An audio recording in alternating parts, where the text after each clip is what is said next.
Ouais, donc finalement cette fois-ci je fais l'introduction donc comme on a parlé beaucoup d'Afrique, même si ça concerne pas tout à fait pour l'instant, mais le deuxième panel sans doute plus, l'énergie en Afrique et l'initiative de la Fondation d'énergie pour l'Afrique que Jean-Louis Borloo a créée et dont il est président fondateur.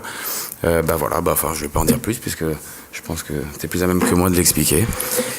Oui, alors merci. Je pense qu'il y a un rapport direct entre les deux sujets. En 3 minutes. Le monde vit un moment invraisemblable. Nous avons un continent qui est à 14 km de l'Europe, qui était composé de 180 millions d'habitants aux indépendances, c'est-à-dire avant-hier, et qui, le temps que vous passiez 29 vacances ou 30 vacances, sera à 2,5 milliards, soit un quart de l'humanité et 40% des moins de 20 ans de l'humanité. C'est un phénomène qui est inconnu par son ampleur et sa vitesse dans l'histoire des êtres humains et qui pose donc des tas de problèmes d'organisation, des tas de problèmes de services, des tas de problèmes de paiement. Or, ce continent a une deuxième caractéristique, c'est qu'il est dans le noir. Plus exactement, 25% des familles ont accès à l'énergie. Or, l'énergie est au XXIe siècle le premier des droits de l'homme, puisque c'est celui qui permet d'accéder aux autres droits fondamentaux, que sont l'eau, la santé, l'éducation, une industrie agroalimentaire, enfin l'autosuffisance alimentaire, l'emploi, le service, l'emploi industriel, la sécurité, la démocratie et la paix. Or, cette situation qui est unique sur la planète, unique, qui est donc en fait un problème politique, cette situation se dégrade. Tous les ans, il y a des millions d'Africains de plus qui n'ont pas accès à l'énergie, et quels que soient tous les discours, tous les symposiums, tous les engagements politiques apparents à la mode, la vérité est celle-ci. Et donc, les choses sont assez simples. Soit nous sommes capables, dans les 7-8 ans, c'est-à-dire dès l'année prochaine et l'année qui suit, nous sommes capables, on va avoir les moyens, de permettre à ce que l'Afrique soit dans les standards normaux d'électrification, alors c'est 75-80%, comme le reste de la planète. Et à ce moment-là, vous avez un espace de paix et de croissance majeur. Soit ce n'est pas le cas. Il n'y a aucun doute que la confrontation entre le monde de l'espoir, de l'énergie et de la lumière et l'autre aura lieu. Le seul inconnu, c'est la forme et la date. D'ores et déjà, vous savez, le nomadisme et les problèmes de migration, c'est toujours un phénomène simple. C'est lorsqu'une population donnée ne peut pas survivre dans de bonnes conditions connues dans l'espace où elle est. Alors quand vous avez les réfugiés climatiques, ceux de la pauvreté et la surinformation du monde moderne, 850 millions de portables aujourd'hui, 28% d'accès à Internet, 50% dans 2 ans, pensez un quart de seconde qu'il ne va pas y avoir une redistribution de nomadisme est une blague. À l'inverse, si ce plan prospère dans des conditions rapides, c'est au contraire un espace, le relais de croissance en tous les cas de l'hémisphère nord et une partie de la péninsule indienne. C'est donc un relais de croissance du monde.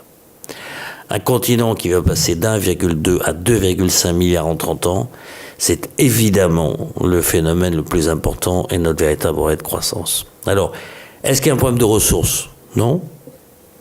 Il se trouve que l'Afrique, comme caractéristique, est la première potentielle de chacune des énergies renouvelables. Là où c'est le solaire, c'est le plus performant. Le vent est le plus stable sur la côte atlantique et sur les collines d'Éthiopie. La géothermie de Tanzanie, du Kenya est la plus efficace. Quant à l'hydroélectricité, la petite, la moyenne et la grosse, vous le savez, elle est extrêmement importante, sans oublier la biomasse, évidemment. Vous connaissez la forêt du Congo. Donc, est-ce qu'il y a un problème de ressources? Non. Est-ce qu'il y a un problème de besoin? Non. Est-ce qu'il y a un problème de liquidité pour financer tout ça? Non.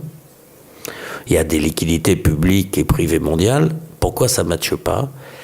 Eh bien, parce que face au choc démographique, on a un certain nombre de problèmes. Un, la densité, et là on rejoint votre activité, le blockchain.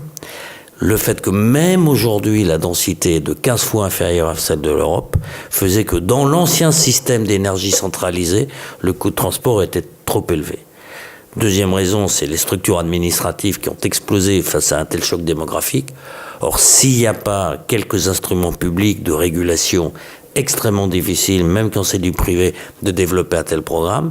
Et le troisième, c'est tout simplement le mode de facturation, de paiement et de recouvrement. C'est-à-dire à la fois le pouvoir d'achat qui doit augmenter, il faut l'amener progressivement, et en même temps technologiquement le mode de paiement garanti. Et alors, ce que je viens de vous dire, c'est pas une grande fresque, mais dans tous les cas de figure, dans les semaines qui viennent, les 54 chefs d'État africains vont confirmer leur délibération du 15 juin 2016, décidant de créer l'Agence d'électrification du continent africain. Première décision unanime du continent africain, le 17 juillet. À la même date, entre le 17 juillet et Marrakech, décembre, l'accord avec l'Europe pour un programme de 50 milliards de subventions appuyant 250 milliards de crédits devrait être validé. Il n'y a plus beaucoup de difficultés, sauf celles inhérentes à toute décision de 54 pays d'un côté et 28 pays européens de l'autre. Par ailleurs, vous savez que l'équipe de Barack Obama a obtenu du Congrès, démocrates et républicains confondus, la sanctuarisation de Power Africa, qui, même s'il n'est pas très doté, 250 millions de dollars seulement par an, est un geste politique extrêmement fort qui viendra dans ce réceptacle, ainsi que l'accord des Chinois pour 60 milliards de décembre dernier, sur lesquels 2 milliards sont immédiatement affectés sur ce réceptacle. Pourquoi je vous dis ça? C'est parce que ce qui est en train de se passer sur l'énergie, enfin, quand je dis l'énergie, c'est tous les modes d'accès à l'énergie, la décentralisée, la facture, tous ces sujets-là ne pourront pas se résoudre sans une forme de monétarisation ou un mode de paiement qui ne sera pas la facturation classique des pays à énergie centralisée, à monnaie stabilisée. Vous savez que le réseau bancaire et financier africain est extrêmement faible, enfin il correspond à ce moment de l'histoire.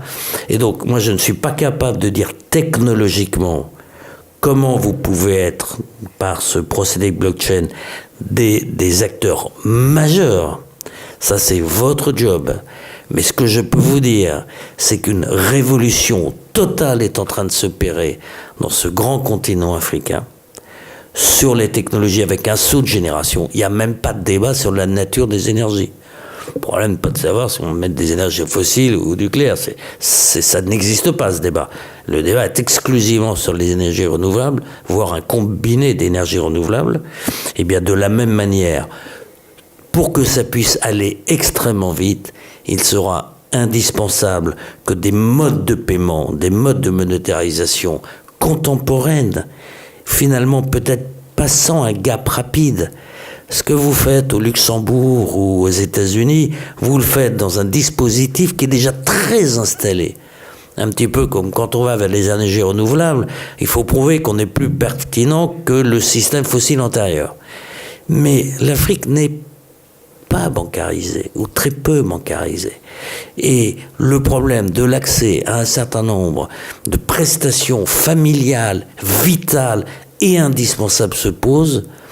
Et indiscutablement, les systèmes de prépaiement et les systèmes de blockchain font partie de cette aventure. Alors je ne sais pas comment tout ceci peut s'organiser, moi je ne suis pas un spécialiste de ça, mais sachez qu'une équipe, une centaine de personnes va être mise en place à la fin de l'année pour travailler sur l'accélération disposant des 50 milliards de subventions sur une quinzaine d'années. Donc avec cette capacité d'analyse, faisons de l'Afrique le premier continent soutenable et peut-être le premier continent de bimonnaie, je ne sais pas comment il faut l'appeler. En tous les cas, ces réflexions méritent d'être menées. Je ne connais pas vos capacités technologiques, conceptuelles pour aller au bout, mais en tous les cas, la question se pose et le mode de paiement ne sera pas celui de l'Europe ni des États-Unis actuels, et le mode de distribution et de production énergétique ne sera pas le même.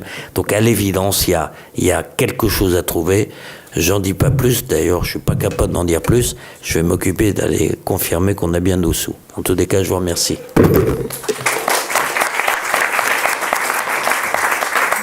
Merci.